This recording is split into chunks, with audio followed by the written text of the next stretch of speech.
Hello everyone. Now today our goal is to cut pattern A of KCC 14. This cut looks challenging, but you just break it down. Now the first cut we're going to do is a 1/2 inch off of our 6x6 panel, and this is for number 4. And then we're going to flip it and we're going to cut a 1/2 inch off the bottom, and this will be for number 9 sketch. And I'm just cutting it, and then I'm cutting a 1.5 inch off part of the 1/2 inch strip. And then you'll see I'm taking my pencil and I'm labeling. And the next one we're going to cut another 1/2 inch off. And I'm just double checking my sketch, making sure I'm doing it right. And this is for number 11. And then we're going to take another 1/2 inch off, and we're going to cut it into 2 pieces. And these pieces are going to be for sketch 7. And now this is the part that looks most daunting of paper A. And right now I'm just looking at it thinking I'm cutting this in half, and I'm looking and checking my sketch. Now this is the first time I cut it. Realized I had the pattern paper the wrong direction, and then I'm cutting them at 2 3/4 a piece. Now next, you're going to take off, what I did first was take off this just a tiny corner of it. And I decided the best way to do this is to mark 1.5 inch on that piece of paper, and then mark another 1.5 inch on the other side of it, so that I could line up these 2 little pencil marks on my cutting line and just cut it off. And then that is for sketch 3.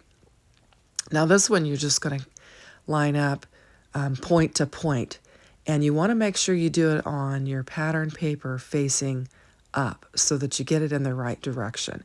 I did cut the triangle off upside down, but that one doesn't matter, but this one does. So get it with your paper up. Now I did make a boo-boo there, and I pushed up on the cutter, and I should have started in the middle. So I kind of frayed my edge a little bit, but it'll work out okay. And so then we've got that cut made, and I'm just labeling it 1 and 2. And then I'm going to do the next piece of paper the same way. I'm going to mark that triangle piece, and I'm trying to decide should I make it on the back. But on that first little triangle cut, it doesn't matter if you make those marks on the back and cut it off. So this time I'm going to lift my cut my blade up and go through the middle so I don't mess up my corner, and then I'm marking it.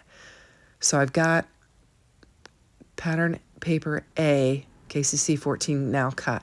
I'm going to lay everything aside but card 1 and 2, and I'm actually going to assemble these cards just so I can show you, because it took me a minute. I'm spinning them all around trying to decide how they go, and then I get it figured out. This is how they lay on your pattern paper. And this was my first go at it. So you're going to see kind of all my boo-boos and my thought process with it.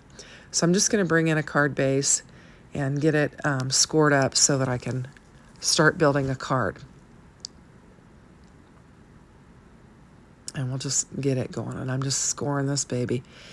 And then I'm so eager to get this laid down and get the panels in the right position that I actually I'm pulling in some, and I kind of go pretty busy with the papers that I choose. Normally I would put a cardstock down here, just a solid cardstock, but I decided to bring in some more of this pattern paper. This pattern paper is Park Lane from Joann's, and it's an Easter spring theme, and I'm decided to use it. I've got quite a bit of it, and I thought it would be a fun pattern just to make a little fun couple cards out of, just to get my feet wet with my first cutting of KCC 14. So I'm going to get this base layer of pattern paper laid down, make sure I got my card base in the right direction. And then this is where I get a little gung-ho, and I start to get these laid down and glued down. And I forget, because I was so eager to make sure I get this in the right direction, I start to lay this down and I forget that it is supposed to have a background layer. And then as soon as I lay that down there, I realize it. And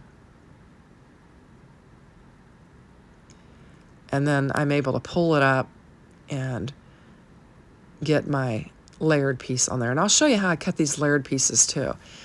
I suppose you could add, you know, 1/8 of an inch to the dimensions on the cuts that you made.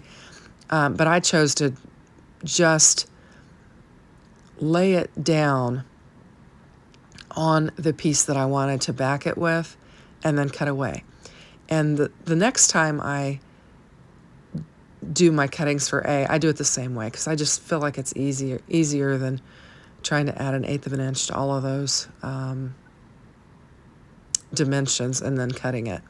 And this is just some scrap paper that I've kind of got in a scrap bin, and I'm just gonna just trim them up so that I have my border around there. At first I think I'm going to use my Cricut, and then I'm like, no, this is a Tim Holtz scissor cut. And so I just bring in those Tim Holtz scissors and just make the cut freehand and just trim it up. And now we've got our trim piece on our panel. And I just do the second piece the same way. And I just think this is easy enough. And then get it laid down on there. I like this design. It is a little bit of a trickier cut, but I think it makes for an interesting design on card sketch 1. And we'll get that laid down as well. And of course my heat kicked on while I'm doing this voiceover, so you're going to hear that in the background. Now I'm just deciding what I want to put on here. I get this circle die out. And then I'm like, this, I'm going to use the rectangle die. It is more like the sketch, I think. And I'm going to bring in this kind of pink scrap that I have here.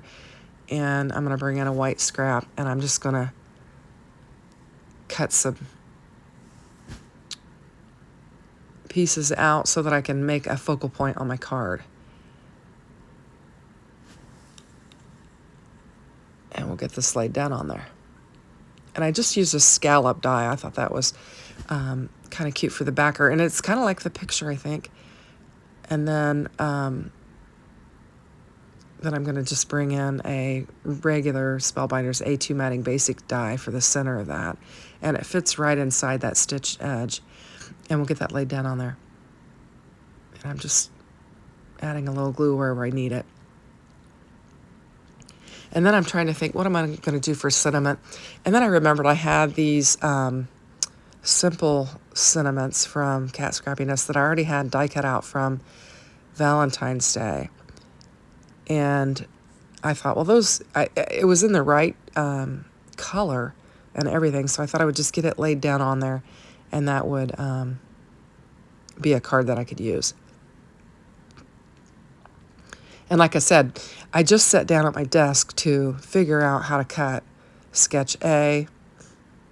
And I thought, well, since sketch 1 or pattern paper A, and then since sketch 1 and 2 was so interesting, I thought I'd go ahead and assemble them. So this was just kind of a working process for me, just to figure out, you know, how do I cut pattern paper A? And what does 1 and 2 look like? And I guess I originally didn't think wasn't sure I was going to bring it to the channel, but I always turn the camera on when I'm doing something, just in case I come up with something that is deemed viewable, I guess. Now I'm going to get really busy with this pattern paper. And I brought this in because the pattern matched the floral elements that are on the other piece of paper. I thought it would kind of blend with it and the yellow would pop off of it. Now I've got to bring in something to back those with, and I'm just trying to decide, you know, what color do I want to use. And so I'm trying out this lighter purple and kind of looking at it. And I'm thinking that I don't want to use that for it. It's got some darker purple on that second pattern paper that I'm bringing in. So I'm just going to cut this down, and I just cut it down to A2 size. And I'm going to do the same thing and glue these down just like I did that and create my edge on it. Now, one thing I do that I wish I had done different on this particular card here is the sentiment. I should have went with yellow instead of purple because that patterned paper is so busy and so dark that the sentiment that I wind up using doesn't really pop off the paper. In the picture, now in person you can see it a little bit better, but I think it would have been better if I'd have used the yellow, and then it would have really popped off the pattern paper, and you'll see when I get to that point. So we'll get this laid down on there, and then we'll add our cutting pieces. And I kind of went over the edge a little bit, so I'm just trimming that up so that I can lay it flat against the edge of the top of my paper.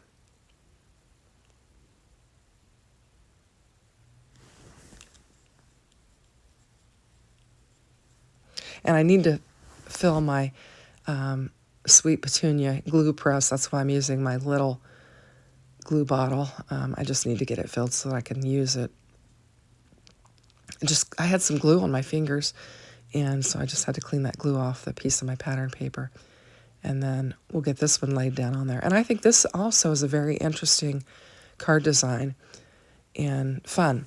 So now I'm going to bring in a sentiment, and I just grab that other piece of pattern paper that I was considering, and I take a Spellbinders Happy Birthday die and die cut it out. And I use this, and it does match the color of one of the flowers on the pattern paper, and so that's why I decided to use it. But in hindsight, looking at it, it doesn't pop off the card as much as I would prefer it. You can barely see it on there. And if I had done yellow or even that lighter pink, it would have popped off better than what it does. But it's a usable card. And certainly you never can have enough happy birthday cards laying around. So I'll get it laid down. And I'm just laying it in the area where the sketch calls for the sentiment to be laid. And then that'll pretty much wrap up this. I actually didn't think I was going to bring this video to my channel because I did go ahead and do that, the set of my first 5 on my ink smushed. But we've had a lot of events going on in the family and haven't had a lot of time to craft. And today we actually have a wedding and a funeral. And so I thought, I've got this video laying there. I'm going to go ahead and do the voiceover, and I can use this. And I thought it might be interesting for people who are a little bit perplexed with cutting the A paper for KCC 14. Because when you first look at it, it looks a little bit daunting. But when you just break it down into the little elements, the order of the cutting, it is certainly doable. But I thought I'd show you since I had the video available, and the cards turned out cute, I think, even though I wasn't happy with the sentiment on card sketch 2. So we'll just get this laid down, and this will pretty much finish off card 2. So I appreciate you watching. I hope it was helpful, and I hope you have a great weekend. Thanks. Take care. Bye-bye.